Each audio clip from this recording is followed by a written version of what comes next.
Okay, this title, Why Your Brain is Outgrowing Your Friends. I bet that hits close to home for a lot of you. We're going to get into that really strange, quiet reason some of your best friendships suddenly start to feel, well, different. You know exactly what I'm talking about, right? It's not some big dramatic blow-up. It's that quiet exhaustion you feel after a phone call or when you leave their place. You still care about them, for sure, but something just feels off. Well, I've got some good news for you. It's not you. You're not a bad friend, and you're definitely not just imagining things. Turns out there's some real psychology behind this feeling. And once you get it, honestly, it can change everything. So what's this hidden force that's kind of pulling friendships apart? It's a fascinating concept called value drift. Let's break down exactly what that means. The key word here is natural.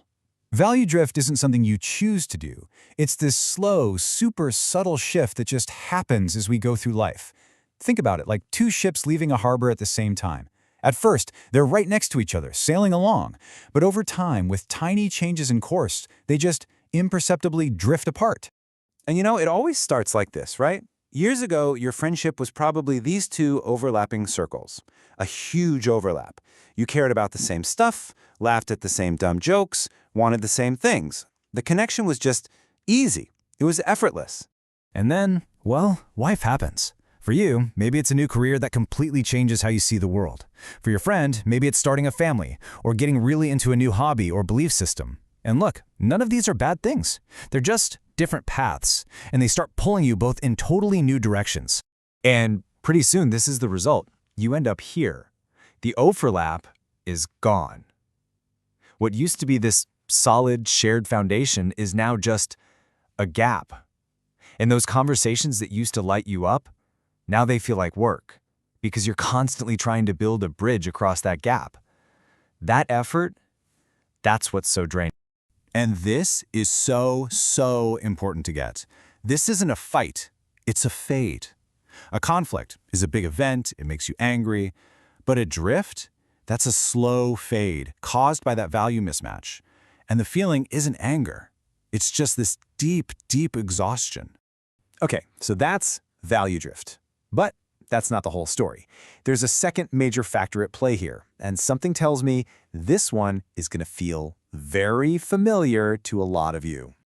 All right, be honest with yourself for a second. Are you the therapist in your friend group? You know, the one everyone calls when they need to vent? The super reliable, always supportive friend who has the perfect advice? If you are not in your head right now, then yeah, this next part is definitely for you. This is what we call the cycle of emotional burnout. It's so simple, but so powerful. Step 1, your friend sends that I need to vent text. Step 2, you give them your time, your energy, some really thoughtful advice. Step 3, the whole thing repeats over and over. But, and this is the key, it's often without reciprocation. It's a one-way street. And if you're constantly giving energy out, but never getting it back, your emotional battery just gets totally depleted. So you've got these two big things happening, value drift and emotional overload. Let's put them together now, because the real insight here is huge. It's not about malice or someone being a bad person. It's about a mismatch. Just read this and let it sink in for a second. It's not that the friendship is broken. It's that you've both grown into people who no longer fit together. Wow. Right? This isn't a story about failure. It's a story about growth. You both just grew in directions that don't line up anymore. It's like a change in the geometry of your lives, not some flaw in who you are as a person. So let's recap why this all feels so draining.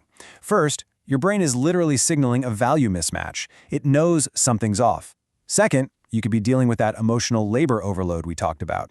And third, just the sheer effort of trying to connect across that growing gap, it's exhausting. But here's the most important takeaway of all. This is a natural process. It is not a personal failure. Okay, so what do we actually do with all this? The goal here isn't to feel guilty or sad about it. The real power is in reframing how you think about your friendships and, more importantly, your own growth. And this is the final, most crucial reframe of all. When a friendship starts to fade, our gut reaction is almost always guilt, right? We feel like we did something wrong. But what if? What if you saw it as proof that you're evolving, that you're growing into a new, more authentic you? That's not failure, my friend, that is growth. So I'm going to leave you with this question to think about. Instead of always asking, what's wrong with this friendship? Maybe, the better question to ask is, what is my evolving self asking of my friendships? As you keep changing and growing, what do you really need from the people around you? What does the person you're becoming truly value? The answer to that, well, that could change everything.